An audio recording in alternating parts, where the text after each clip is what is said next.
Hello, I'm Niemi-Colvin, and this is Invariance of Not Lattice Homology, Part 1.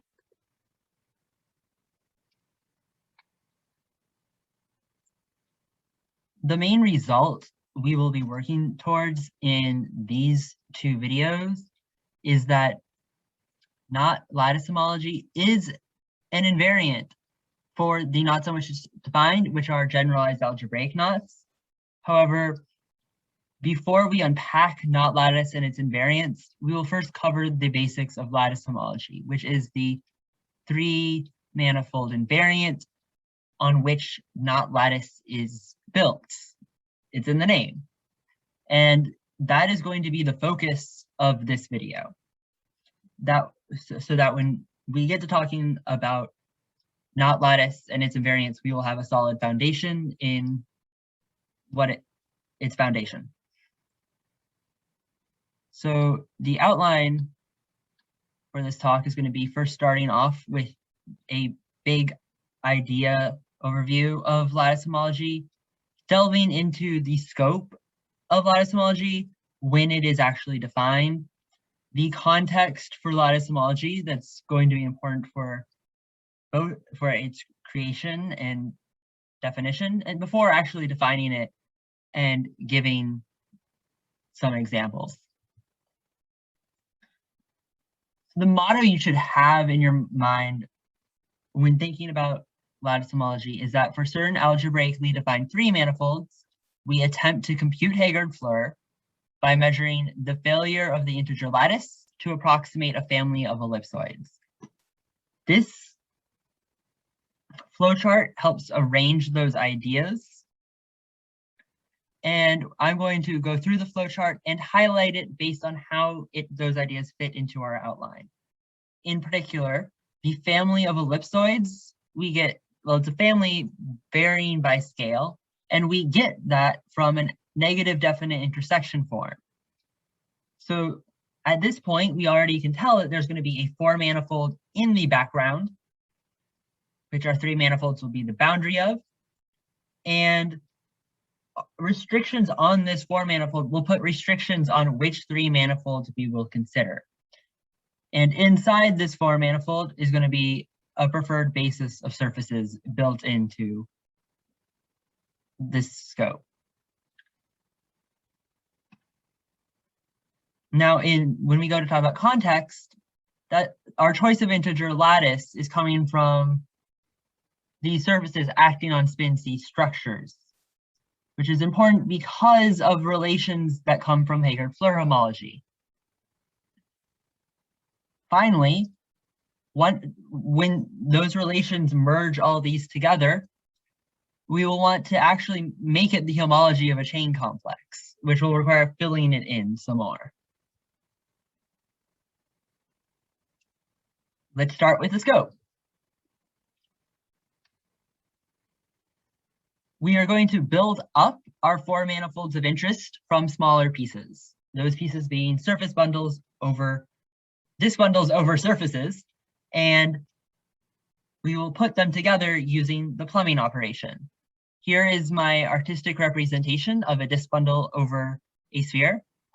And to plumb this with another disk bundle, we will take a point in each surface, say here, a trivialization of the bundle in a neighborhood of those points. So we will have copies of D2 that look like the base, and then also copies of the disk D2 that look like the fiber.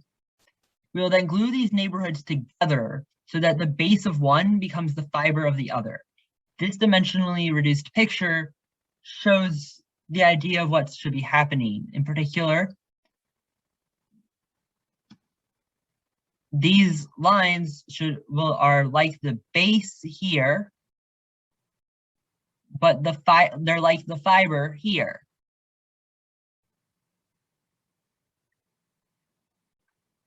We don't just want to plumb two disk bundles over surfaces together. We want to do this multiple times, and we will encode the instructions for building such a four-manifold in a graph with integer-weighted vertices. Each vertex represents a disk bundle in particular, the integer weight gives the Euler number, and we can add another weight declaration with genus if relevant. If there's no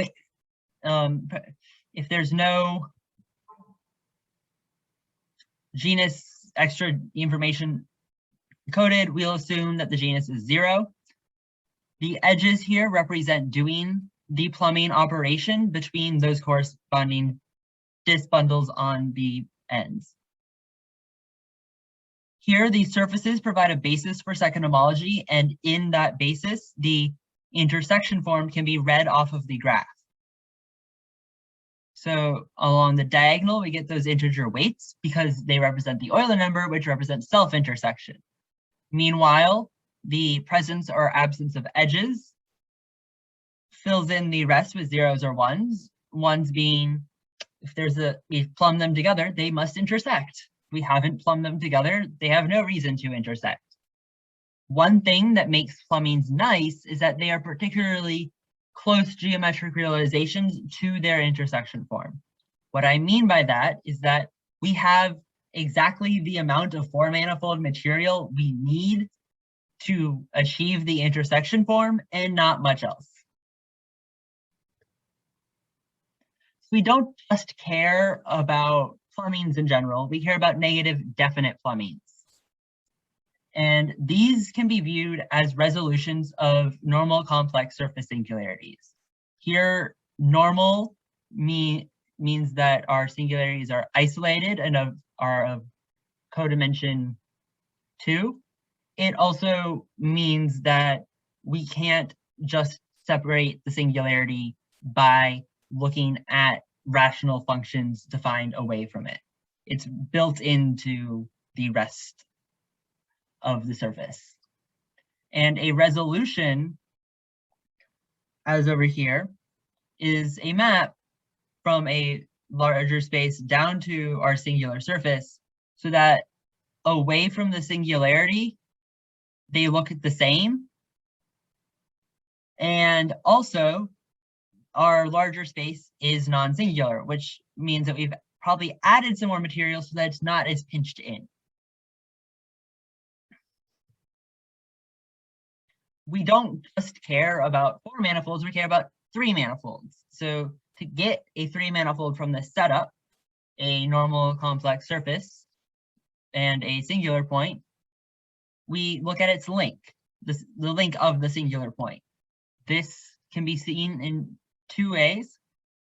One way is to embed the surface into a larger affine space and take a small sphere around the singular point, centered at the singular point, and intersect it with our surface to get this. Another way you can think about it, if you don't want to think about embeddings, is to look at the boundary of a cone-like neighborhood of the singular point. This setup from a algebraic surface and a singularity then gives us a homeomorphism type of a 3 manifold. And it turns out that the homeomorphism type of the 3 manifold, the link of singularity, determines the algebraic singularity type. This sort of information will be particularly helpful for us in the second video when we want to talk about things like invariance. To tie those previous slides together, lattice homology is defined for links of normal complex surface singularities. For simplicity of presentation, the version of lattice homology I'm going to give here assumes that all of the plumbed surfaces are spheres. This, if you are particularly interested in rational homology spheres, this is already guaranteed, along with the graph being a forest to get rid of cycles that can happen that way.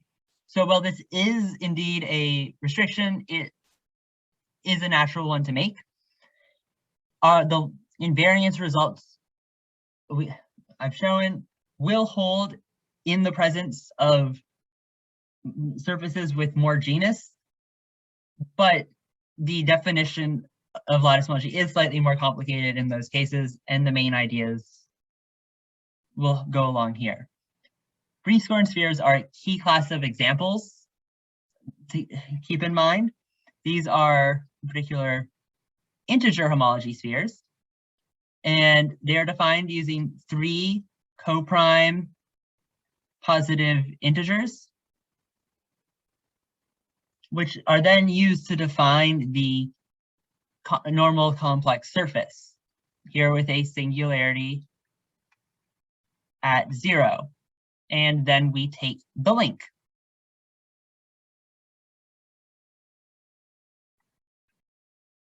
Now to go into the context of lattice homology. This context involves spin C structures. I'm not going to tell you exactly what spin C structures are, but if you think of them like second cohomology classes, it will get you most of the way there, even though they aren't quite. Given a four-manifold X with boundary Y, the second homology classes of X can act on spin C of X, like with Poincare duality, and the orbits of this action represent spin C of the boundary, like with second cohomology classes. With our preferred basis of spheres, each of these orbits will look like an affine integer lattice, shown here. In particular, these vertices are our spin C structures, and then our edges represent actions by the spheres. So blue is action by one sphere, and green is action by a different sphere. These come up in Hegarde-Floer homology because Hegarde-Floer homology is a functor from the three-dimensional spin C cobordism category, which I will unpack here. The objects of this category are 3 manifolds, which are closed, connected, oriented, so lots of nice adjectives right there, with spin C structures attached. Our morphisms are oriented cobordisms with spin C structures that restrict appropriately on the ends. And so Hegarde-Floer homology is a functor from this category to graded Z adjoin U modules. Here, U is a formal variable with grading -2. And so with this setup for a 3-manifold equipped with spin C structure, you will get a Z adjoin U module, and for a 4-manifold cobordism, including equipped with a spin C structure, we will get a Z adjoin U linear map. This is defined using symplectic topology and pseudo-holomorphic curves. It has a finitely generated chain complex, but the differential is hard to compute because of the pseudo-holomorphic curves. Well, I'm not going to dig further into the definition of Hegarde-Floer homology. I will tell you some formal properties it has and give some examples so that you have an idea of what to keep in mind. It has an absolute, for example, with rational homology spheres, it has an absolute Q grading and a relative Z grading. In fact, for integer homology spheres, this is absolute. Also, for each 3-manifold with spin C structure attached, there is a single Z adjoined U summand, sometimes called a tower here. And then it can also have U torsion. It also satisfies a Kunis formula where connect sums become tensor products on the chain level. And so here are some examples. For the 3-sphere, you get a single Z adjoin U summand, a single tower. And the subscript here represents the top grading of that tower being in grading 0. So you can think of the grading of the element 1 in this module. Sigma 237, well, it has the same tower with the same grading, plus some U torsion. This can be Z. This is how I'm going to write Z adjoin U mod U. Simplify. So Z is killed by U, and it lives in gradient 0. So that's an example of how torsion can come up. Sigma 235, that doesn't have any torsion, but the grading is not the same as with the 3 sphere. It starts with grading 2. Finally, connect sum of 2 copies of sigma 237. Here's the Kunis formula. And that shows how odd grading stuff can pop up. Let's get into the definition of lattice homology and some examples. Lattice homology was created by Andras Nemethy.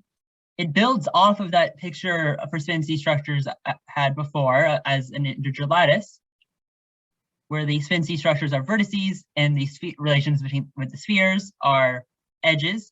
We then add in squares and cubes, etc., to create a decomposition of Euclidean space. In this case, we only need to add these squares that are staring us in the face. There's also a height function on the spin C structures, so the vertices, computed using the square in the intersection form. We can extend this to all of this cube decomposition by saying that a cube has the same height as its lowest vertex. This provides a filtration on the space by looking at the cubes that fit in a given ellipse, aka super level sets. By taking homology, we then do get a Z adjoin U module by having U be inclusion. And this module is graded by our grading being represented by the height function plus the dimension of the cube we are working with. Let's pull up this picture bigger to actually look more at this example. In grading 0, we have on the screen these 3 vertices. There's actually one farther up. And we also have these edges, because the minimum across these 2 edges is 0, and same there. And this is a contractible space. So in 0, we only get one thing representing the connected component appearing here.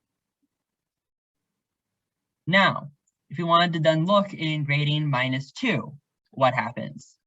We get these vertices on the screen, plus some more up here. And we get these edges and this square, because the minimum of -2 and 0 is -2, which is still in there. And we still have everything we had before, because it's a super level set. 0 is above -2.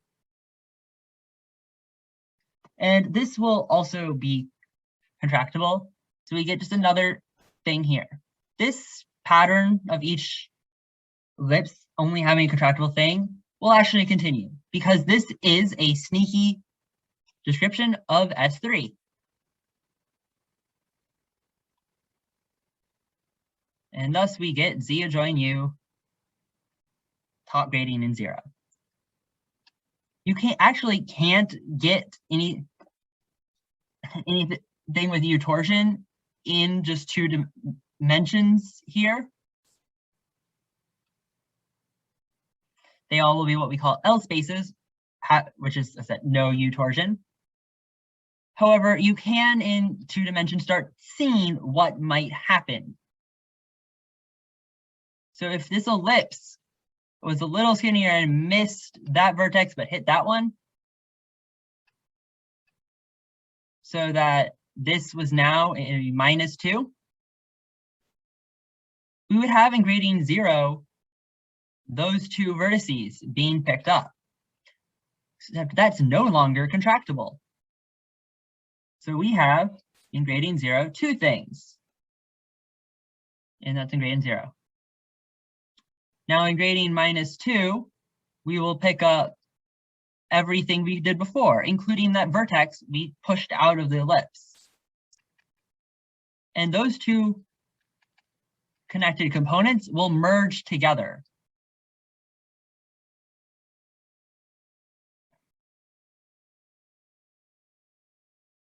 And this will give us something that looks like z adjoin u in 0 plus a z in 0. And these, I'm going to just say these two diagrams of column are called graded roots, and they just track connected components appearing and disappearing. Not disappearing, merging together. Now that we've defined lattice homology and gone through some examples of what can happen, I've said that this came from relations from Hager and Fleur. Let's talk about that. Lattice homology is morally attempting to reconstruct the Hager and Fleur homology of the boundary by exploring it with maps produced by spin C of the plumbing, and then using formal relations on those maps imposed by the spheres.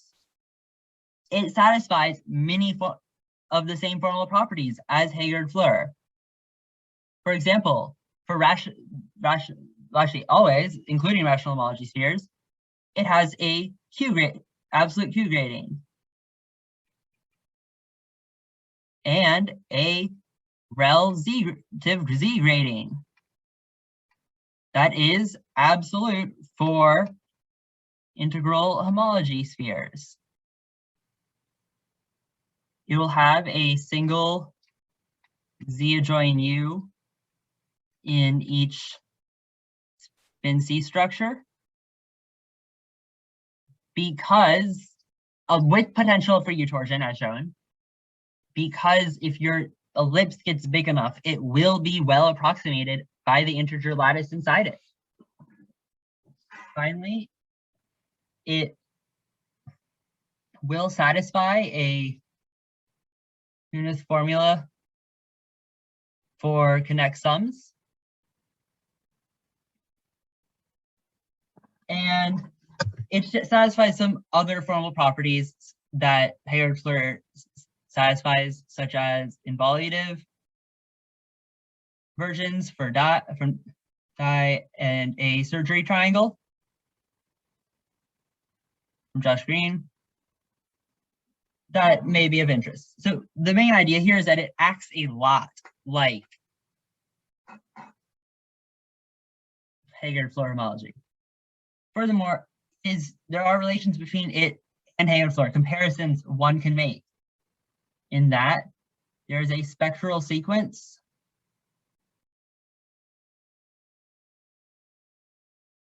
from lattice to Hager and Fleur, I believe by Ozloth and Szabo. So this means that lattice homology is at least no smaller than Hager and Fleur homology. They are known to be the same in some cases, which includes, for example, a class called almost rational graphs, where rational graphs are the lattice homology version of L spaces, no U torsion, and almost rational graphs are one step away from that. And they are conjectured to be the same in general.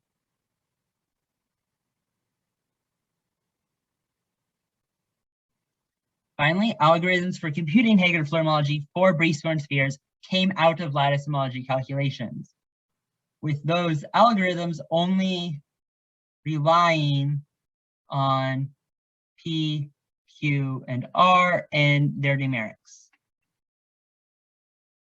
So you don't have to do pseudo-holomorphic curve counts. And with that, I've told you about lattice homology, and see you in part 2 to cover not lattice homology and its invariance.